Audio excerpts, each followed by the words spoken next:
오늘 우리가 함께 읽은 이 본문은 사람이 흑암과 사망의 그늘에 앉았다 하는 말씀으로 시작하고 있습니다.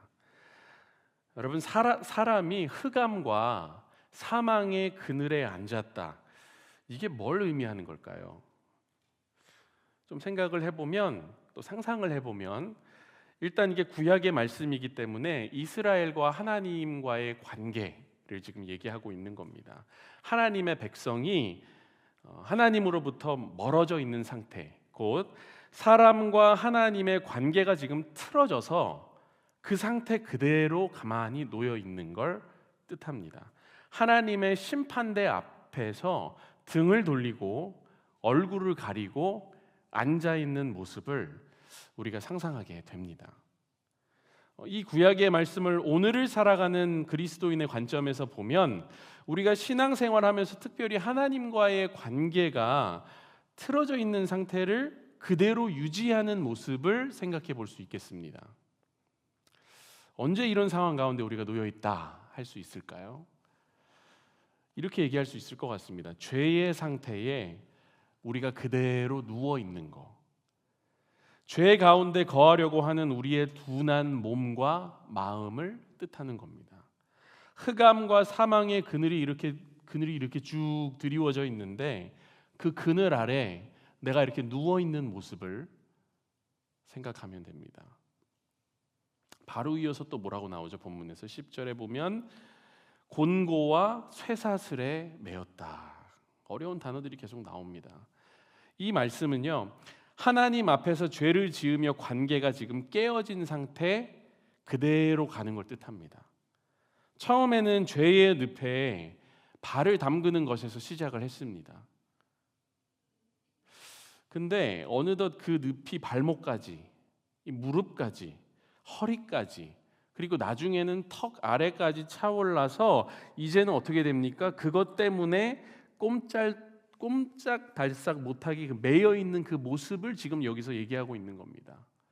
인간의 가장 어리석은 모습 중 하나가 뭘까요? 내가 죄를 가지고 놀 수 있다고 생각하는 모습이 인간의 가장 어리석은 모습입니다. 내가 죄를 주무를 수 있다고 생각해요. 그래서 죄를 좀 짓다가 안 지을 수 있는 컨트롤을 내가 할 수 있다고 생각을 합니다. 여러분, 이게 진짜 교만입니다. 그런 죄는요, 사람을 우습게 여깁니다. 충분히 빠져나올 수 있을 거라고 생각할 때 우리를 탁 올가매는 게 죄입니다. 적당히 즐기고 나올 수 있을 거라고 생각했는데 한번 걸려드니까 절대로 놔주질 않는다는 거죠. 곤고와 쇠사슬이라는 표현이 그런 의미를 담고 있는 겁니다. 아주 오래전에 플라비우스 요세푸스라는 아주 유명한 1세기 로마 시대의 그 유대인 출신의 정치가이자 역사가가 있는데 그가 이런 말을 남겼습니다. 전해지는 이야기에 따르면 노아의 아들들은 홍수 이후에 또다시 홍수로 집이 물에 잠기지 않을까 하는 두려움 때문에 높은 곳에 집을 짓고 살았다고 한다. 그러나 오랜 시간이 흘러 홍수에 대한 기억이 점차 사라져가자 서서히 평야지대로 내려오기 시작했고 마침내 홍수와 하나님에 대한 두려움은 사라지고 하나님을 대항하는 바벨탑을 쌓게 되었다. 여러분, 사람 안에 있는 뿌리 깊은 죄성이 얼마나 무서운지 알려주는 글입니다. 그래서 바울도 고린도전서 10장 12절에서 이걸 좀 다르게 표현합니다. 뭐라고 얘기합니까? 그런즉 선줄로 생각하는 자는 넘어질까 조심하라. 다시 본문으로 돌아와서 11절을 보시면 우리가 왜 이런 수렁에서 빠져서 헤어나오지 못하는지를 설명을 하고 있어요. 시편 107편 11절, 이 스크린에 보시면서 같이 한번 읽어볼까요? 시작. 하나님의 말씀을 거역하며 지존자의 뜻을 멸시함이라. 한마디로 하면 하나님 말씀과 그 뜻에 등을 돌리고 산다는 겁니다. 잠언 5장 12절 13절에 이렇게 사람들이 하는 후회가 나와 있죠. 말하기를 내가 어찌하여 훈계를 싫어하며 내 마음이 꾸지람을 가벼이 여기고 내 선생의 목소리를 청종하지 아니하며 나를 가르치는 이에게 귀를 기울이지 아니하였던고. 이런 자들은 하나님께서 어떻게 다스리시는지 바로 이어서 본문 12절에 나오는데, 이 말씀도 같이 한번 다시 읽어보겠습니다. 시작. 그러므로 그가 고통을 주어 그들의 마음을 겸손하게 하셨으니 그들이 엎드려져도 돕는 자가 없었도다. 이 말씀을 딱 보고 이렇게 생각을 하는 분들이 있을 수 있습니다. 아니, 아무리 그렇다고 하나님이요, 어떻게 자신의 백성에게 고통을 주실까? 그런 하나님이 어딨나? 근데 우리가 정말 하나님 앞에서 솔직하고자 한다면 사실 이런 질문, 이런 태도가 제일 어리석은 거죠. 내가 하나님을 떠나서 죄에 거했고 스스로 비참한 길을 선택했음에도 불구하고 내가 한 그 선택까지 들먹거리면서 왜 그런 선택을 하게 하셨냐고, 왜 그때 가만히 계셨냐고, 왜 더 좋은 길을 내시지 않고 왜 그때 알아듣게 말씀하시지 않으셨냐고 하나님을 탓하는 그런 모습. 이 인간이 그런 것 같아요. 후회할 때는 강압적인 하나님을 바라고요, 계획을 세울 때는 풀어두시는 하나님을 바라는 게 인간의 모습입니다. 하나님을 떠난 걸 부끄러워하는 게 아니라 하나님 떠나서 힘드니까 또 그걸 가지고 하나님 탓을 하는 겁니다. 너무나도 안타까운 인간이 갖고 있는 모습인 거죠. 근데 그 와중에 감사한 거는 뭐냐면 13절입니다.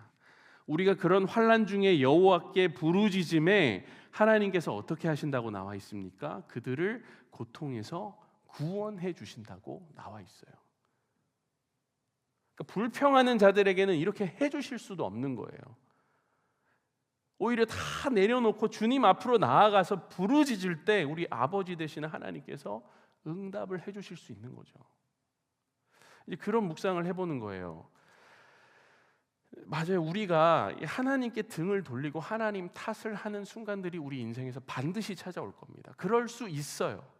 사실 그게 그리고 인간이 가지고 있는 가장 연약한 모습입니다. 그리고 그러다 어떻게 됩니까? 그런 우리 자신을 우리가 못 이겨서 지쳐 쓰러지는 날이 옵니다.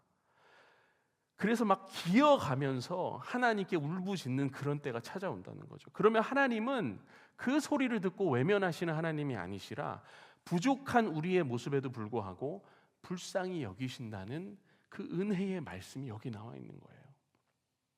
사람들은 구약의 하나님은 차갑고 무섭고 무자비하신 하나님이다 이렇게 얘기하는 경우가 있는데 저는 그게 정말 그런가 싶어요. 오해라고 생각합니다. 하나님은 성경 처음부터 끝까지 신실하신 하나님이시고 약속의 하나님이시고 무엇보다 우리가 죄에 얽매이고 우리 자신 안에 꽉 갇혀가지고 어찌할 바를 모를 때 그때 손을 내미시고 응답하시는 하나님이시라는 거죠. 사랑하는 여러분, 오늘 수요 기도의 자리는 그런 자리라 믿습니다. 여기는 기도하러 나오는 자리잖아요, 우리가. 여러분 오늘 어떤 마음으로 이곳에 나오셨나요?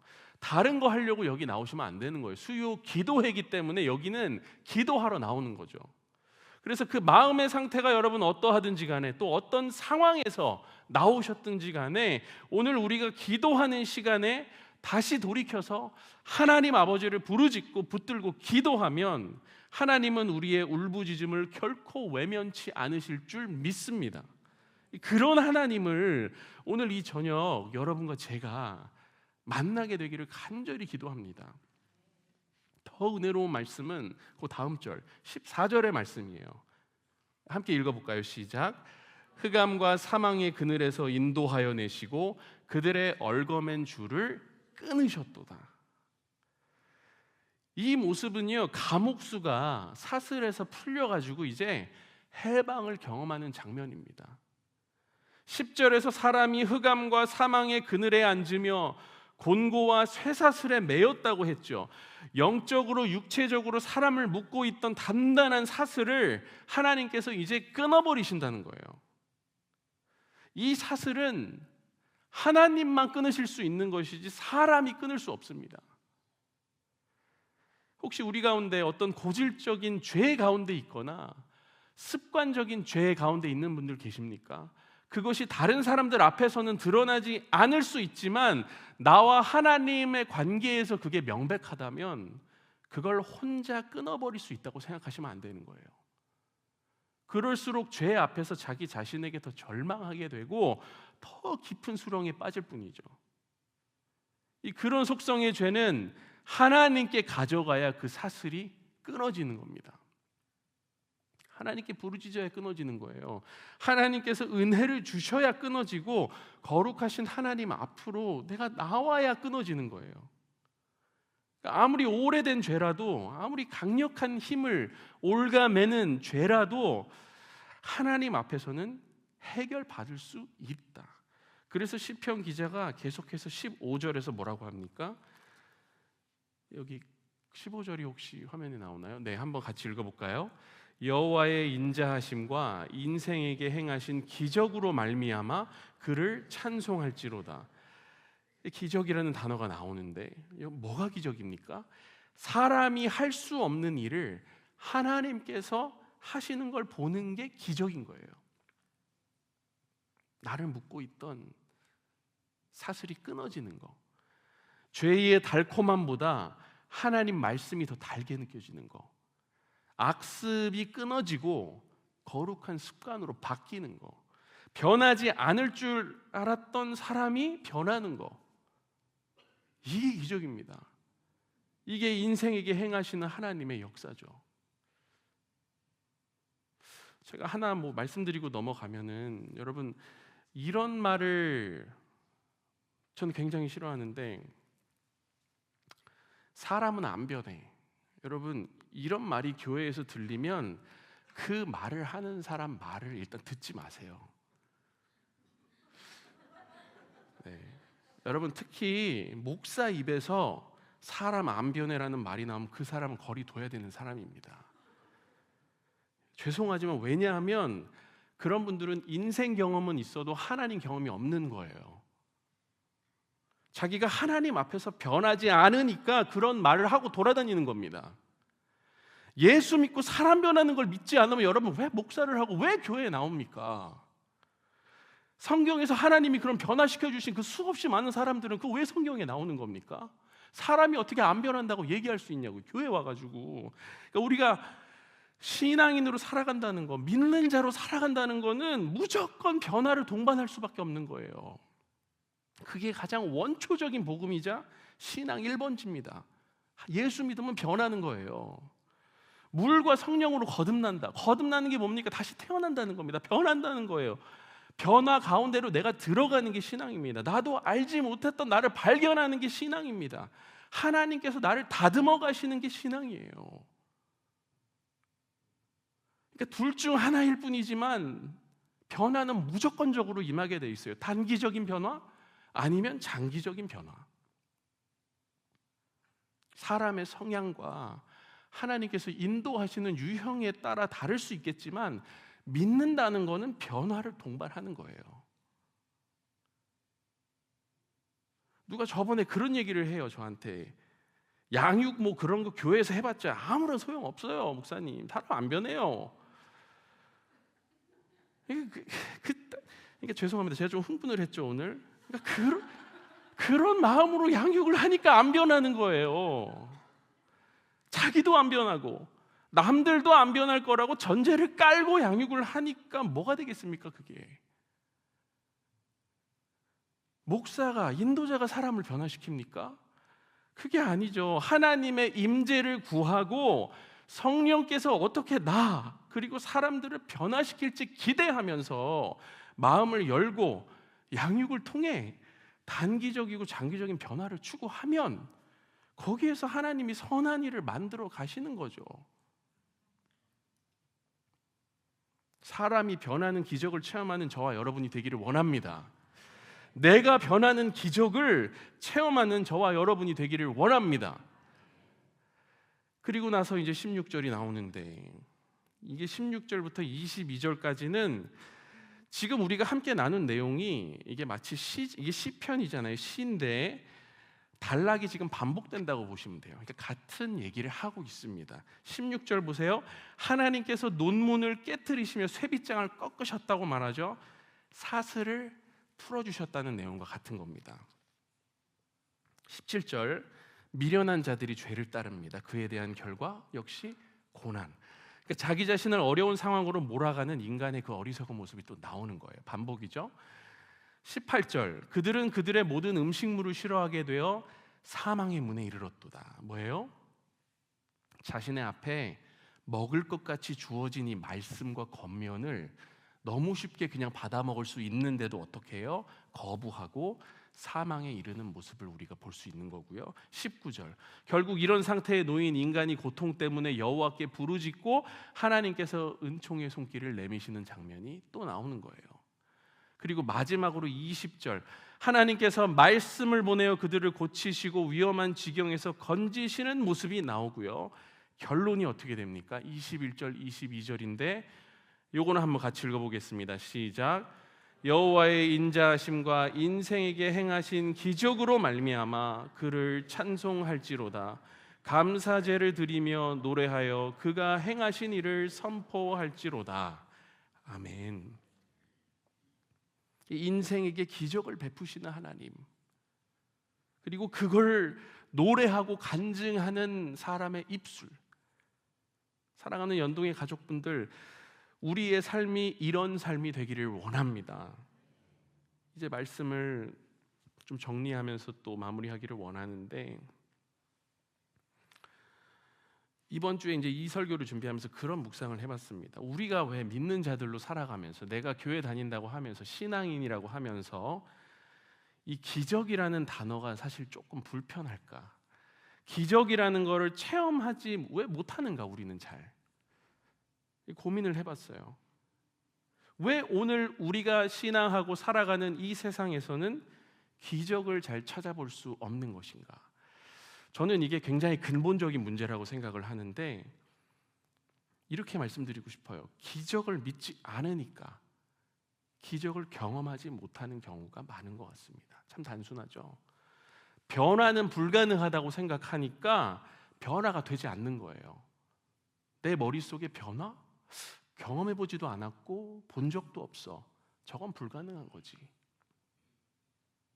좀 더 근본적으로 하나님이 기적을 베푸시고 변화를 가져오시는 분이라는 것에 대한 믿음이 잘 없는 거예요.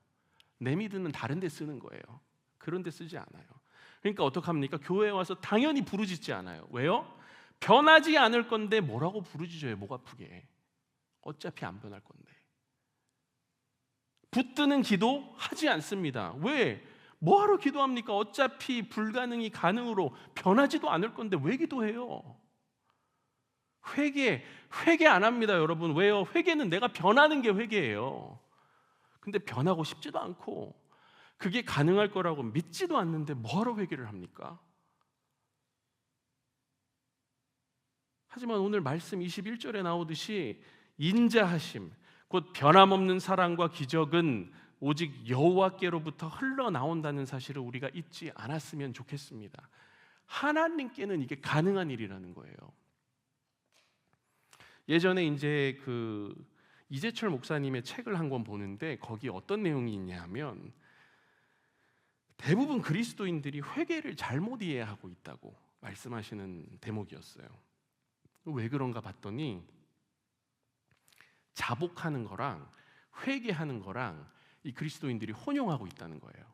이 두 개를 잘못 이해하고 있어서 헷갈리고 있다. 무슨 말이냐 하면, 자복은 그 언어를 살펴보면은 엑소몰로게오, 이게 무슨 뜻을 가지고 있냐면 잘못했다고 고백하고 또 내 잘못을 내 입술로 인정하고 앞으로 바르게 살겠다고 말로 약속하는 자백, 이게 여러분 자복입니다.